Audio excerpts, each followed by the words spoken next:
Oke, assalamualaikum warahmatullahi wabarakatuh. Alhamdulillahirabbil alamin. Pada kesempatan hari ini masih bisa bertemu kembali dengan saya Arifin Nur Hayadi dari SD Negeri 3 Karangtalun Kidul, Korwil, Camdindik, Purwojati, Kabupaten Banyumas.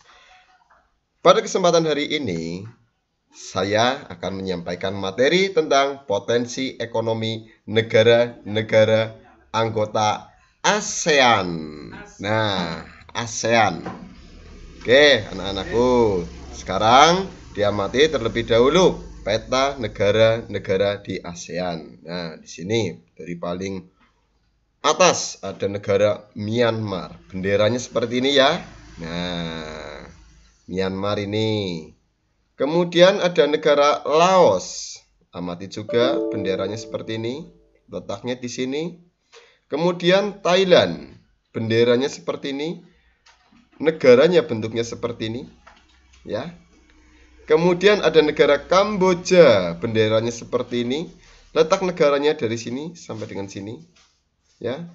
Kemudian ada negara Singapura. Nah, letaknya di sini. Paling kecil ya, negara paling kecil tetapi paling kaya. Waduh, luar biasa.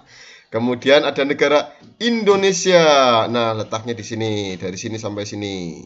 Dari Sabang sampai Merauke. Nah, memiliki banyak sekali pulau. Indonesia merupakan negara kepulauan ya.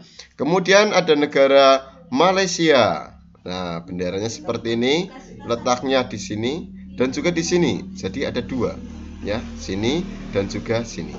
Kemudian ada negara Brunei Darussalam, benderanya seperti ini ya. Letaknya di sini, atasnya Malaysia ya. Kemudian ada negara Filipina. Nah, benderanya seperti ini. Negaranya seperti ini bentuknya ya, terdiri dari beberapa pulau.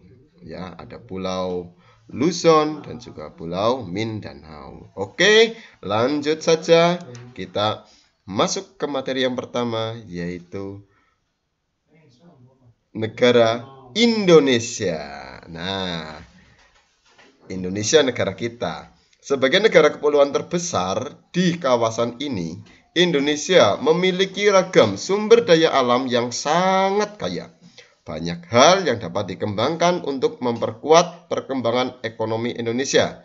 Saat ini, Indonesia mengekspor. Nah, mengekspor berarti menjual barang ke luar negeri berupa minyak dan gas bumi. Wow, luar biasa ya. Terus berikutnya lagi ada tekstil dan produk-produk dari kayu.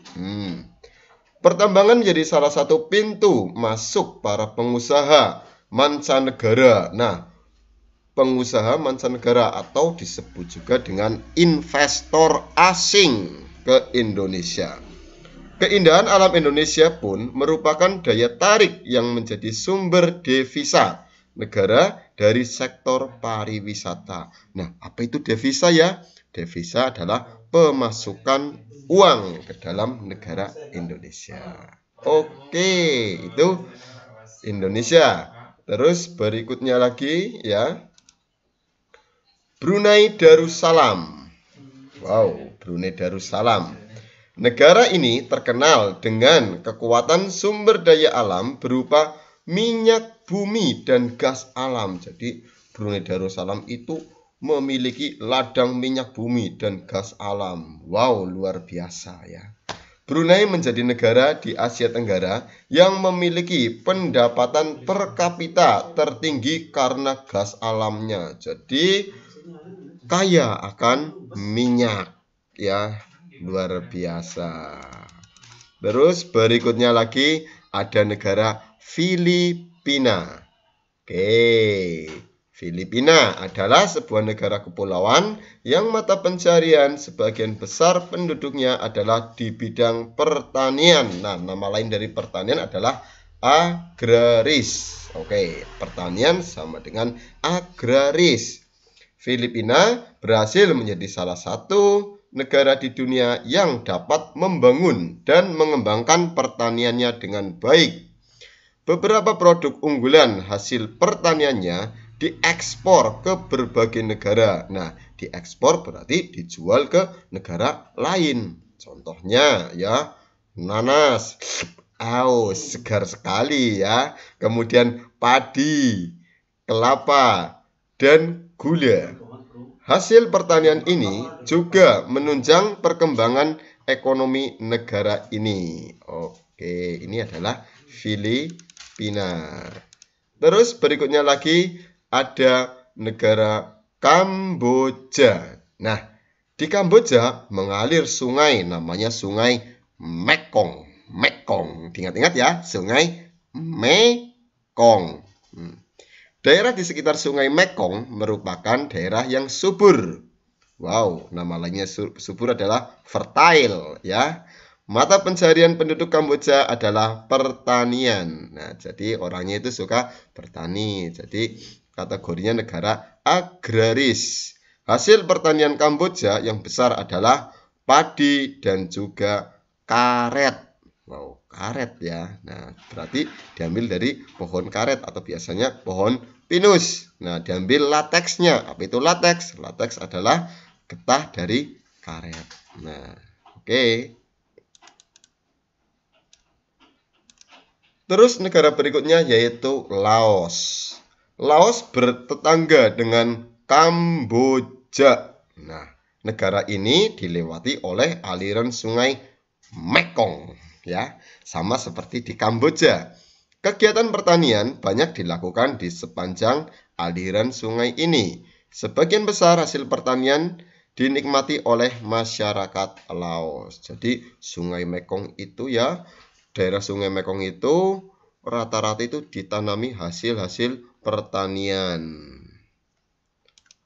Berikutnya negara Malaysia. Negara yang dekat dengan negara kita, ya kan? Nah, dekat sekali. Utaranya negara Indonesia itu Malaysia. Oke, kegiatan ekonomi utama penduduk Malaysia adalah di bidang pertanian, pertambangan, dan perindustrian. Nah, perdagangan internasional merupakan salah satu kegiatan ekonomi Malaysia yang mengalami pertumbuhan tercepat. Apa itu sih perdagangan internasional? Perdagangan internasional yaitu perdagangan lintas negara. Peralatan elektronik, minyak, dan gas bumi diekspor ke negara lain. Wow. Produk dari kayu, minyak sawit, karet, tekstil, sepatu, dan bahan-bahan kimia diperdagangkan di dunia internasional. Wow, banyak sekali ya komoditas ekspornya. Oke, berikutnya yaitu negara Myanmar. Mata pencarian utama penduduk Myanmar adalah pertanian, perkebunan, dan pertambangan. Oke, ada pertanian, perkebunan, dan pertambangan. Padi merupakan hasil utama dari pertanian di Myanmar.